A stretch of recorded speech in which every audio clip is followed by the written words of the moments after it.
मन मंदिरा गजर भक्तीचा.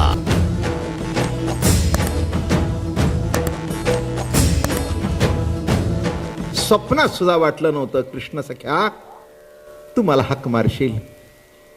आणि आज तुझ्या मुरलीची ध्वनी माझ्या कानावर आल्यानंतर मला 100% कळलं की ही हाक माझ्या करताय. आणि मी खडबडून जागी झाले.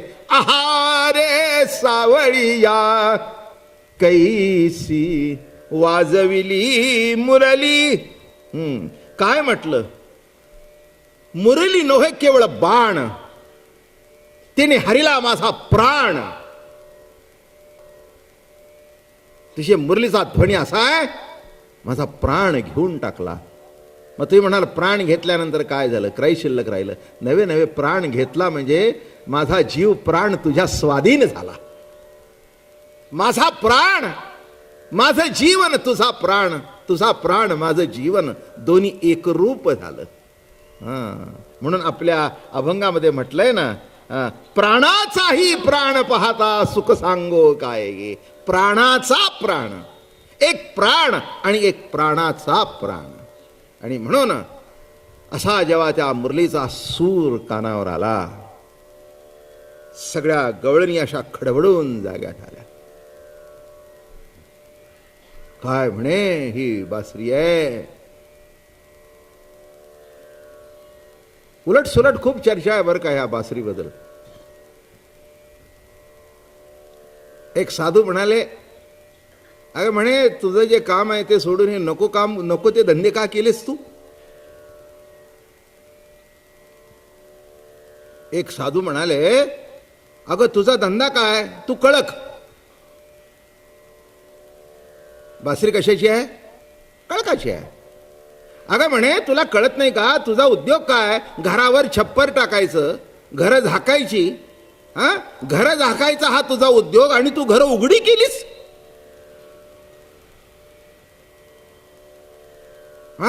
अगं तुझ्यामुळे बाईला आपला नवरा नवरा वाटेना, पोरं पोरं वाटेना. अगं हे काही तुझा स्वभाव चांगला आहे का? हे आपलं जागा सोडू नये माणसानी.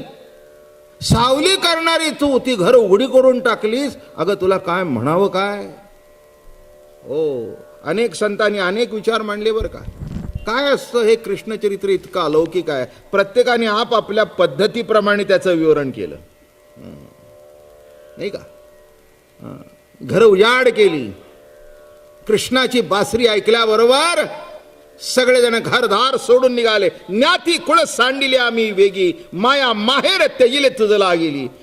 अंग अर्पिले अंगीची अंगी, शेकी रतलास ही दासी कुपदेशी का. अरे तुझ्या करता सगळं सोडलं, नाही का. हो, आणि इथे भगवंतानी ही अशी शरदाच, आता येईल तो पुढे शरद ऋतू, म्हणून आपण शरद उत्सव साजरा करतो. त्यावेळेला शरद ऋतूचं चांदणं.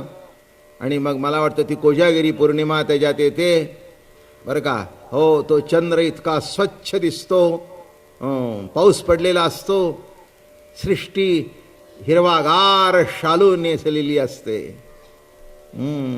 मेदिनी हिरवी पैठणी नेसलेली असते, सुंदर अतिशय.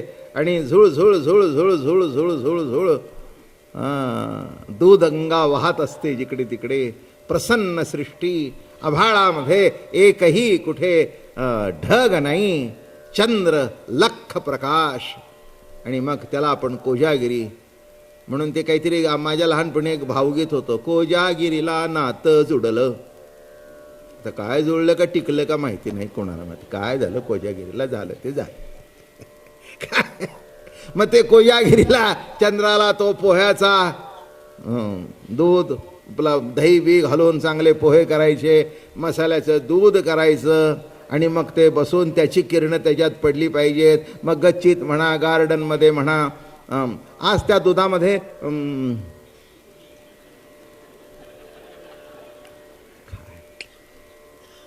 किती इन्फॉर्मेशन आहे तुमच्याजवळ.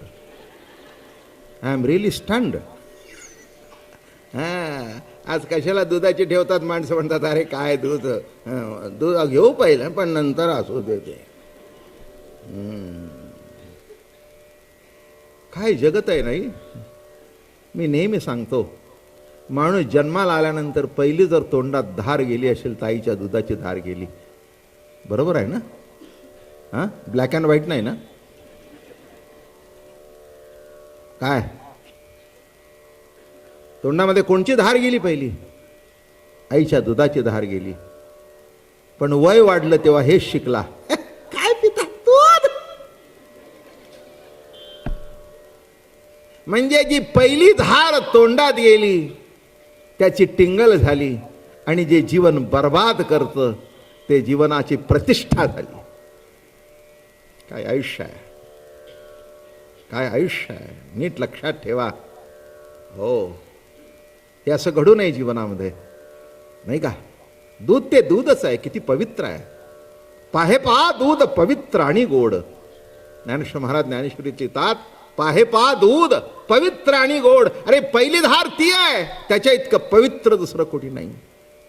असो, तेव्हा असं शुभ्र चांदणं पडलेलं, शरदाचं चांदणं, लोपला आदित्य चढे चंद्रप्रभा, वृंदावनी शोभा शोभते, देहुडा पावली उभा तैवणी, वेणुचक्र पाणी वाजवितो. आपल्याला सांगितलं सगळं. देहुडा चरणात उभा आहे आणि जेव्हा वेणू वाजवायला सुरुवात केली, एकांतीचा नाद गोकुळीच्या नारी, पावया हरी निगताती, भ्रतारसे जीशी टाकोनी उठती, वाढती पंगती निगताती, स्तन देता बाळे टाकिले भूमेसी, मोकळे केशीशी निगतिया. कशा कशा निघाले? बावरले मी हरी, हरी बावरले मी हरी, केली सत्वारे माझी चोरी, बावरले मी हरी. हरी बावरली, बावरली. एकदा वृत्ती बावरली की नाही, माणसं काय करतील आणि काय नाही हे काही सांगता येत. हो, माणसाची जे वृत्ती ठिकाणावर असेल ना, बायकांची सुद्धा पुरुषांची सुद्धा, पुरुषांची वृत्ती ठिकाणावर असेल तर ऑफिस नीट काम करतील. बाईची स्वयंपाक करताना वृत्ती ठीक असेल तर स्वयंपाक नीट होईल.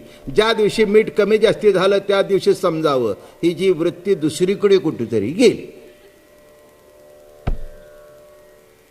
मग ते मीठ बरोबर नाही, ते तिखट बरोबर नाही. नवरा जेवायला बसल्यानंतर अगदी भुके येऊन का आला, काय म्हणलाय, काय जेवण केलंय का, काय केलंय, टिबल मीठ टाकलंय का?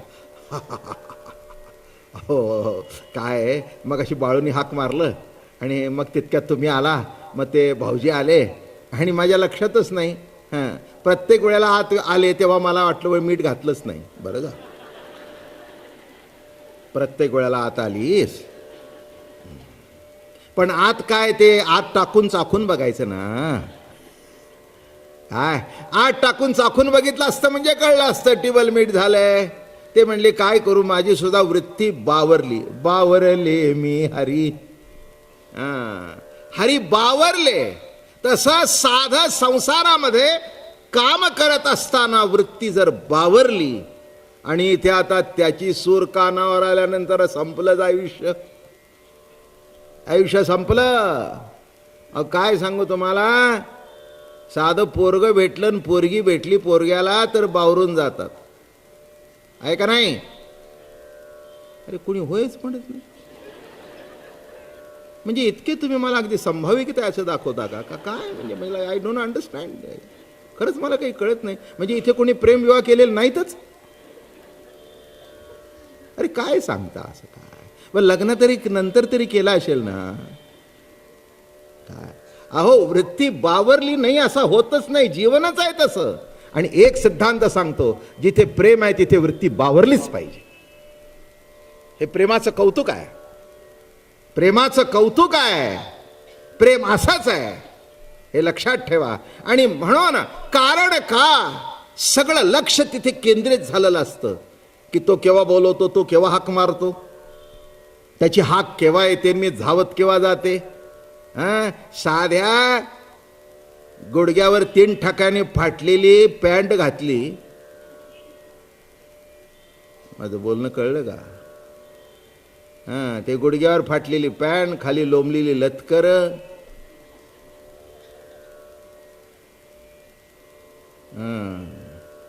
सहज कळलं की खाली तो आला तर ही बावरून पळत सुट्टी येड्यासारखी.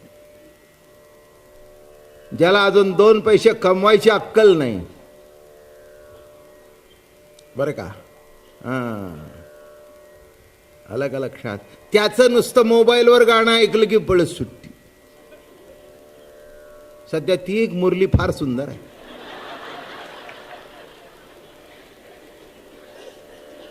आणि मला आनंद वाटतो त्या मुरल्या म्हाताऱ्यापासून तरुणापर्यंत सर्वांना.